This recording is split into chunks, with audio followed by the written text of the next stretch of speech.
what will come out of my mouth, Debbie Ormonde. Thank you. Thank you, fellow Toastmasters and guests. It's so great to be here. You know, I was in the security business for about 34 years, and I decided with some help to leave my job and go into ministry full-time in the prisons.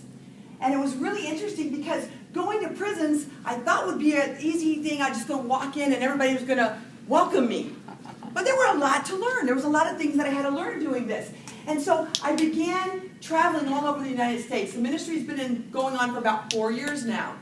And so I learned to be able to start talking comfortably in front of people, in front of inmates, and they're giving me that look and going, is she for real or is she not? And I was very comfortable. But one day I got invited to go to Salt Lake City, Utah. And I was going to a women's prison there. And so we got on the flight, flew over there, and it was going to be a great time. It was wonderful. I was looking forward to it. So as me and a friend, I took a friend with me, and she had never gone to jail before. So it's always fun when you take somebody to jail for the first time. And they're going as a guest, not as the inmate. And so I took her, and she was really scared. She was kind of watching. She's walking behind everybody, wondering what was going to happen to her. But she went, so she was a good sport.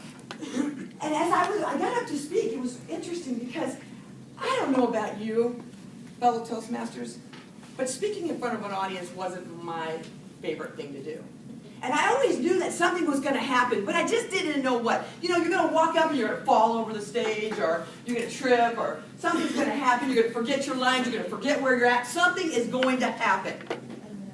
But I just didn't know what.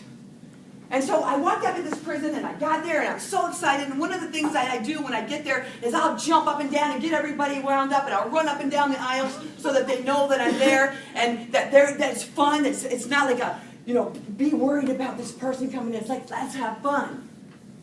And so as I walked in to do that, I got up on the stage, and I jumped up and down, and as I did it, my front tooth just fell out of my mouth. It flew right out of my mouth. I was in a car accident when I was 12. And that tooth has never been out of my mouth since then, but it just, and here's what happened. I'm on the stage and I dive into the prisoners. And I grab my tooth off the ground and I put it in my mouth and I'm trying to hold it in there. And it just keeps falling out. And now I'm in a big predicament. What am I going to do? And so I got over in the corner, you know, I ran over and I'm like, oh my God. What am I going to do now? There is no way I can do this. And you know how you're trying to talk? I don't know if you've ever experienced this, but your F's, your S's, everything is messed up. And so I'm over there and I'm trying to talk to myself. You can do this. You can do this. And you know, there's like 150 people in there. I'm like, there's no way I can do this. And there's a song that I love. The song's called I Can Only Imagine. I don't know if you know the song, but it's my favorite. And so I went over in the corner and I said to one of the inmates, I said, they had a stereo in there and they had some music. And I said, do you have this song? And they said, yes. And I said, thank you. So they put it on so I could think for a few minutes and gather my thoughts. And if you know the song, it says, I can only imagine what it's going to be like when I stand before your face. Will I be able to stand while I fall? And I'm thinking, oh, how can I not do what I came here to do? And I'm like, Lord, give me some strength because I don't know how to do this. And so it was great. My friend told me, she goes, I was sitting in the back row going, how is she going to pull this off? There is no way that she's going to be able to do it. And she was kind of right there for a minute because I was sure.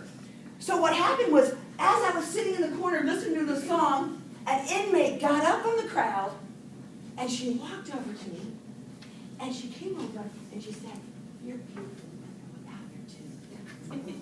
Oh my goodness! Who would expect that that would come from an inmate? Who would expect that I would think I was going there to encourage them? But they were going to encourage me. They were going to teach me to be able to overcome my fear of the worst possible situation. So my question today for you is, what stops you from doing exactly what you're called to do? Is it fear?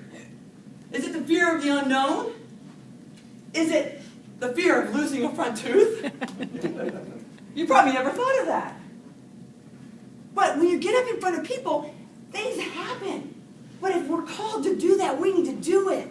And we need to be able to encourage people and lift them up and teach them and motivate them. But we'll stop because of fear. We need to be sure not to let fear stop us. There was a story I read, and it was really interesting because I read the story right before this happened. I don't know if you've ever heard it, but it's a story called Carrots, Eggs, and Coffee. And I said, that's interesting. I started reading it, and it talked about this girl who was having a really big problem. And she was so frustrated. Everything in her world was crazy. And she went to her grandmother's house, and she said, Grandma, I want to give up. I'm tired. I don't want to continue on. And her grandma took her where all grandmas take their kids, into the kitchen. And she got some pots and pans out, and in these pots and pans, she put them on the stove, turned on the stove. The water was boiling. She put in some carrots. She put in some eggs, and she put in some coffee. And she let her granddaughter just continue to talk. And she continued to talk. And her granddaughter was just spilling it all out, all the stuff that was going on in her life. And so then she said to her granddaughter, she went over to the oven, she turned them off.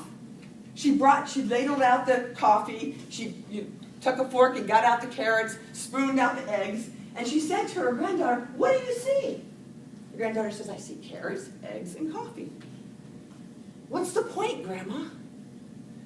And she said, each one of these had the same adversity.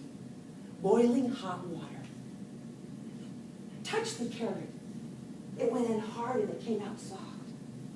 The hard-boiled egg was fragile in the inside. The outside was hard. But now the inside became hard. But the coffee changed the water. It changed the water. We need to be atmosphere changers. We should be able to change the room when we walk in. So my question to you is, what are you? A carrot, an egg, or a coffee bean? Thank you.